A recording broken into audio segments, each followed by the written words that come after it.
Shalom, selamat pagi Bapak Ibu, Saudara-saudari. Semoga kita semua tetap sehat di hari yang baru Tuhan berikan. Hari ini, Jumat tanggal 29 November 2024. Seperti biasanya dari Bukit Sion Makale, kami akan menyampaikan firman Tuhan yang terdapat dalam Yohanes 16 ayat 25 sampai 33. Sesuai bacaan gereja Toraja. Namun sebelum membacanya, mari kita berdoa.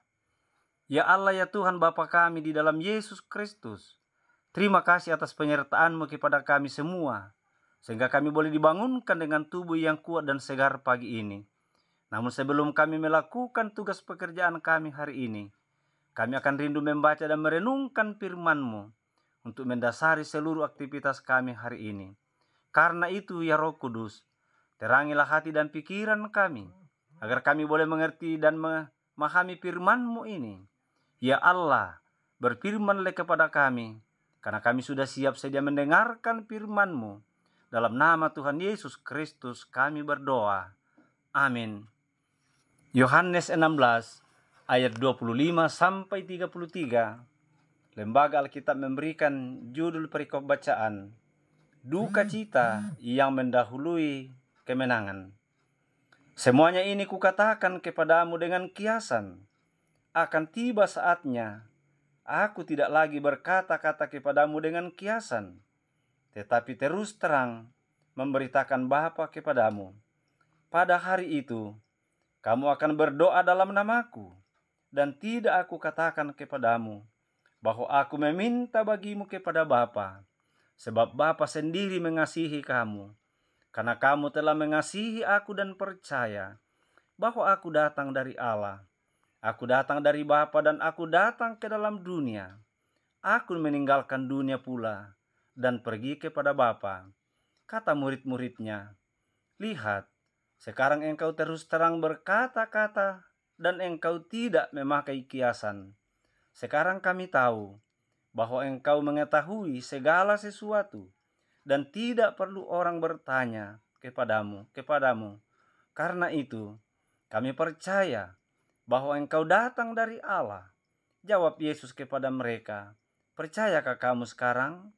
Lihat, saatnya datang, bahkan sudah datang, bahwa kamu dicerai beraikan masing-masing ke tempatnya sendiri, dan kamu meninggalkan aku seorang diri. Namun aku tidak seorang diri, sebab Bapa menyertai aku. Semuanya itu kukatakan kepadamu, supaya kamu beroleh damai sejahtera dalam aku. Dalam dunia kamu menderita penganiayaan, tetapi kuatkanlah hatimu. Aku telah mengalahkan dunia. Amin firman Tuhan. Dari keseluruhan ayat bacaan itu, dapat diberikan sebuah tema atau nats renungan yang berbunyi, siap menghadapi kesulitan. Dalam bahasa Toraja di Kompokadai, sadia unti ngayoi kamasusan. Bapak, Ibu, Saudara-saudari yang dikasihi oleh Tuhan, semua manusia dalam dunia ini pasti saja pernah mengalami yang namanya kesulitan dalam pergumulan hidup, bahkan kematian sekalipun. Namun dengan suatu keyakinan dan kepercayaan yang sungguh bahwa walaupun silih berganti pergumulan dan kesulitan hidup, tetapi kasih setia Tuhan tidak pernah meninggalkan kita. Demikian pula halnya dalam beberapa kasus, mungkin orang yang mengalami pengalaman mendekati kematian akan merasakan trauma, diserang kekhawatiran dan ketakutan. Namun tidak sedikit orang yang justru malah bersyukur karena masih diberikan kesempatan kedua. Berbahagialah kita yang pernah mengalami pengalaman mendekati kematian dan justru bersyukur karena pastilah kita adalah orang-orang yang telah berubah atau mengalami turning point dalam hidup. Kita merasa bahwa hidup ini sangatlah berharga, sehingga dengan kesempatan kedua yang diberikan oleh Tuhan, kita memanfaatkannya semaksimal mungkin dan mengisinya dengan versi terbaik diri kita. Saudara-saudara yang kekasih dalam Kristus, melalui firman Tuhan yang baru saja kita baca pagi ini, menceritakan bagaimana murid-murid Yesus akan mengalami pengalaman mendekati kematian.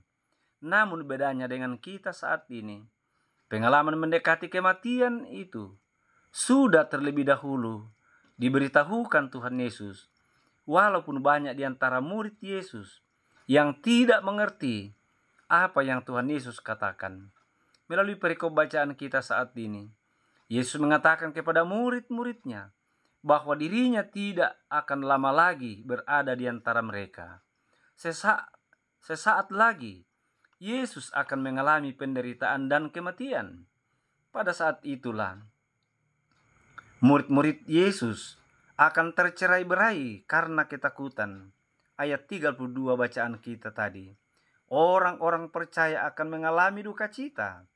Pada ayat 20. Orang-orang percaya akan menangis dan meratap di tengah-tengah kegembiraan dunia ini. Kita sebagai pengikut Yesus sekarang ini, janganlah takut untuk dianiaya karena iman percaya kita.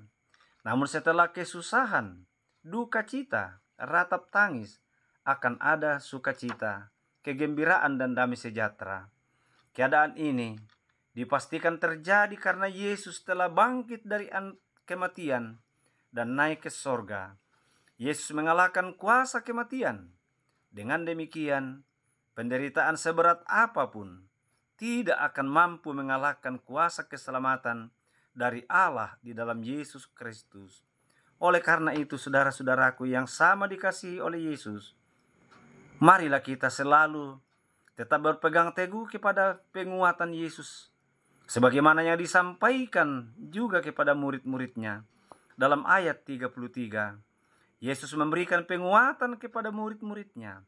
Jangan melarikan diri dari aniaya. Hadapilah penderitaan dengan ketabahan. Percayalah bahwa Tuhan Yesus pasti akan memberikan kebahagiaan sejati kepada kita sebagai orang-orang percaya untuk mengalahkan kuasa dunia ini. Semoga Roh Kudus tetap menolong dan menguatkan kita semua, mulai dari sekarang ini, bahkan untuk selama-lamanya. Terpujilah Kristus. Amin. Mari kita satu dalam doa syukur. Ya Allah, ya Tuhan kami, Tuhan penguasa tunggal semesta alam ini, Tuhan yang empunya hidup dan kehidupan kami. Kami bersyukur atas lawatan firman-Mu kepada kami saat ini. Semoga kami tetap memegang teguh keselamatan yang besar, yang sepenuhnya, yang sudah dikerjakan oleh Yesus Kristus sebagai jaminan keselamatan bagi yang percaya kepadanya. Tuhan, saat ini kami mau berdoa untuk kami sebagai anggota Jemaat Sion Makale dan sesama kami yang sedang sakit, baik di rumah mereka maupun di rumah sakit. Tuhan, tiliklah mereka satu persatu, sembuhkanlah mereka dari penyakitnya. Berkatilah tangan para medis dan dokter. Berkatilah obat dan makanan yang dikonsumsi. Semoga menjadi sarana kekuatan dan kesembuhan bagi mereka. Kami juga mendoakan semua orang tua kami yang sudah lanjut usia dan tak berdaya lagi, baik sebagai anggota Jemaat Sion maupun sesama kami, dimanapun mereka berada. Berikan kekuatan, baik jasmani maupun rohani. Kami juga berdoa bagi mereka yang berduka cita. Hiburkanlah mereka, sehingga mereka tidak larut dalam duka cita. Tuhan, kami berdoa untuk tugas dan pekerjaan kami masing-masing. Demikian juga anak cucu kami, yang sementara menuntut ilmu pengetahuan, mulai dari taman kanak-kanak hingga perguruan tinggi. Tuhan, berkatilah mereka dalam pendidikannya masing-masing. Begitu juga bagi anak-anak kami, yang sementara mencari pekerjaan. Karuniakanlah pekerjaan bagi mereka. Tuhan, kami berdoa buat pemerintah bangsa dan negara kami, mulai dari pusat hingga ke daerah-daerah, khususnya pemerintah kami di Kabupaten Tanah Toraja. Berkati bupati dan wakil bupati dalam menjalankan roda pemerintahan. Kami berdoa buat para hamba-hamba Tuhan sebagai pembawa berita keselamatan di tengah-tengah dunia ini. Beri kekuatan dan kesehatan. Kami juga berdoa buat kedua hamba-Mu sebagai pendeta di Jemaat Sion Makale, Ibu Pendeta Yusinati Puntu dan Bapak Pendeta Oktopianus Bane Padang. Bahkan kami sebagai penatua dan diaken, juga sebagai pengurus OIG Jemaat Sion Makale. Berikan kekuatan dan kesehatan kepada kami semua, untuk menjalankan seluruh program yang sudah ditetapkan demi pertumbuhan dan kedewasaan iman jemaat. Di dalam nama Tuhan Yesus Kristus Sang Juru Selamat kami berdoa. Amin. Demikianlah ibadah singkat yang kami sampaikan dari atas Bukit Sion Makale. Atas perhatiannya kami ucapkan terima kasih. Selamat beraktivitas. Tuhan memberkati kita semua.